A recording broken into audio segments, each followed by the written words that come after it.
Tidak masuk akal secara logika hukum maupun pengalaman kehidupan bahwa seorang yang akan dengan sengaja melakukan kejahatan berat yang berisiko hukuman penjara tanpa mendapat keuntungan apapun.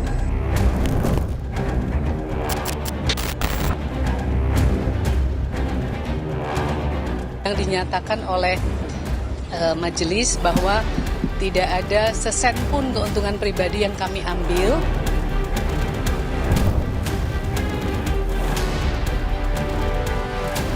Presiden Republik Indonesia, Bapak Prabowo Subianto, telah menandatangani surat rehabilitasi terhadap 3 nama tersebut.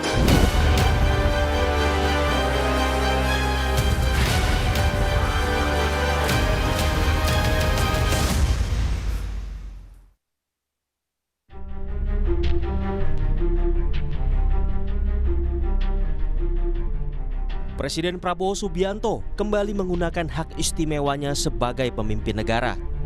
Setelah sebelumnya memberikan abolisi pada terpidana kasus korupsi, Prabowo kini mengeluarkan perintah rehabilitasi.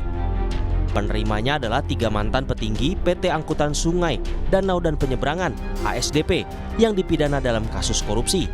Perintah rehabilitasi keluar hanya berselang 5 hari setelah vonis pengadilan. Nama Ira Puspadewi seketika jadi perbincangan publik. Mantan dirut PT ASDP ini dibela warganet karena dinilai tidak bersalah dalam kasus kerjasama usaha dan akuisisi PT Jembatan Nusantara. Warganet bahkan menjuluki kasus Ira sebagai Tom Lembong Jilid 2. Tetapi majelis hakim punya penilaian lain.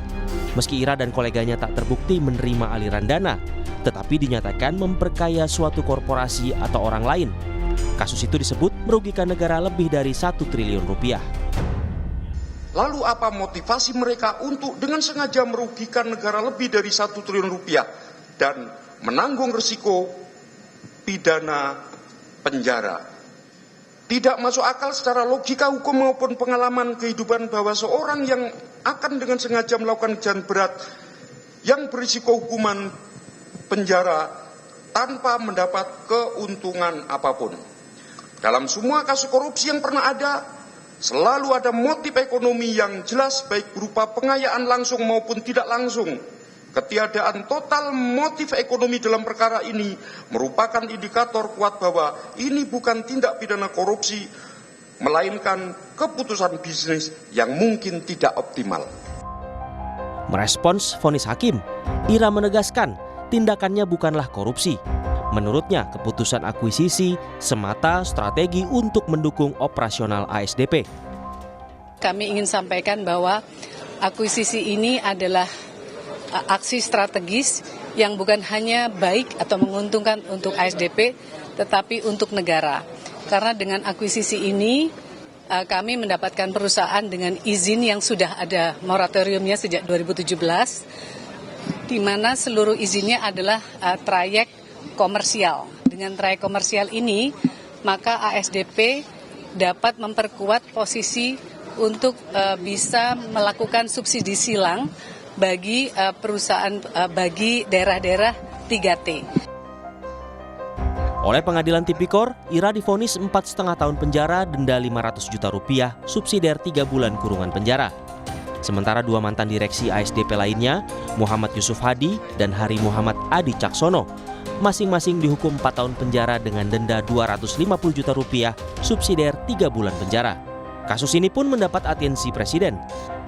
Melalui hak istimewanya, Prabowo Subianto memberikan rehabilitasi atau pemulihan hak dan nama baik kepada ex-direktur PT ASDP Ira Puspadewi serta 2 terpidana lainnya. Menurut Wakil Ketua DPR Sufmi Dasko Ahmad, rehabilitasi diberikan setelah adanya aspirasi masyarakat melalui DPR. Terhadap perkara nomor 68 Pitsus TPK 2025 PN Jakarta Pusat atas nama Ira Puspadewi, Muhammad Yusuf Hadi, Hari Muhammad Adi Caksono. Dari hasil komunikasi dengan pihak pemerintah, alhamdulillah pada hari ini Presiden Republik Indonesia, Bapak Prabowo Subianto, telah menandatangani surat rehabilitasi terhadap 3 nama tersebut. Menurut Mahkamah Agung, rehabilitasi yang diberikan Presiden Prabowo Subianto sudah diatur dalam undang-undang. Namun hak istimewa ini tetap memperhatikan pertimbangan Mahkamah Agung.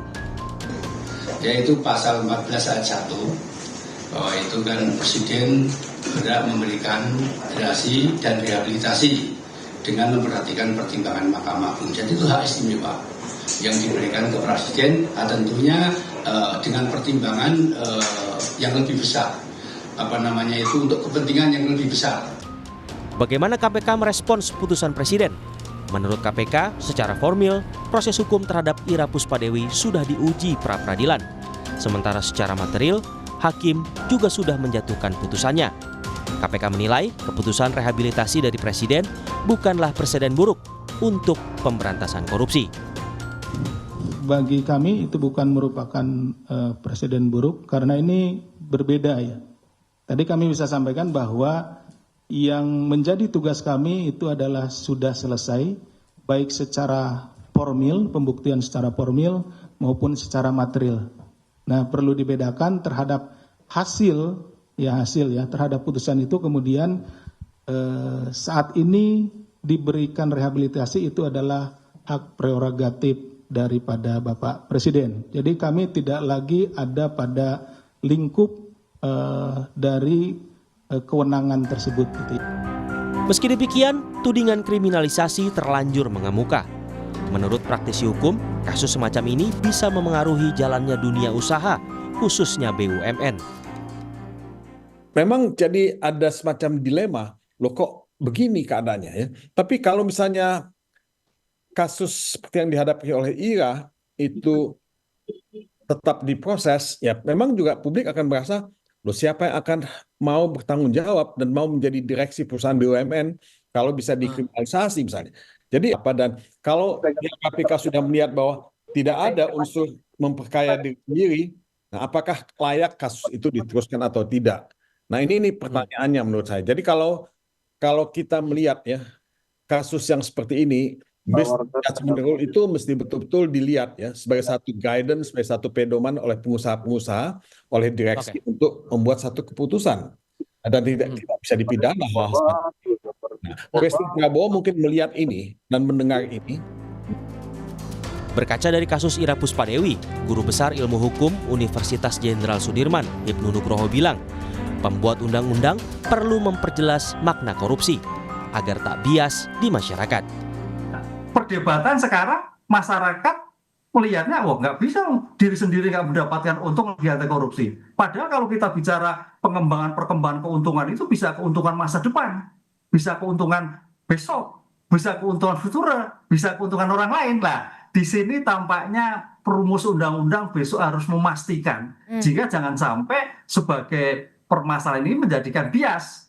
Lalu kalau perlu memang unsur keuntungan diri sendiri menjadi unsur primer. Nah, itu baru mungkin masyarakat bisa memahami. Tapi kalau ini tidak, makanya disinilah saya kira dalam hal ini ada dua benturan antara pemahaman konsep hukum dan konsep pemahaman masyarakat sebagai rasa keadilan. Loh, yang bersangkutan tidak batas keuntungan kok, kan gitu loh. Meski perintah rehabilitasi kepada 3 mantan direksi ASDP telah dikeluarkan Presiden, tetapi surat keputusannya belum diterima KPK. Walau bukan korupsi murni, kasus ASDP memberi pelajaran berharga bagi tata kelola BUMN. Integritas, niat baik, serta keberanian mengambil keputusan bisnis yang beresiko harus dijalankan penuh kehati-hatian.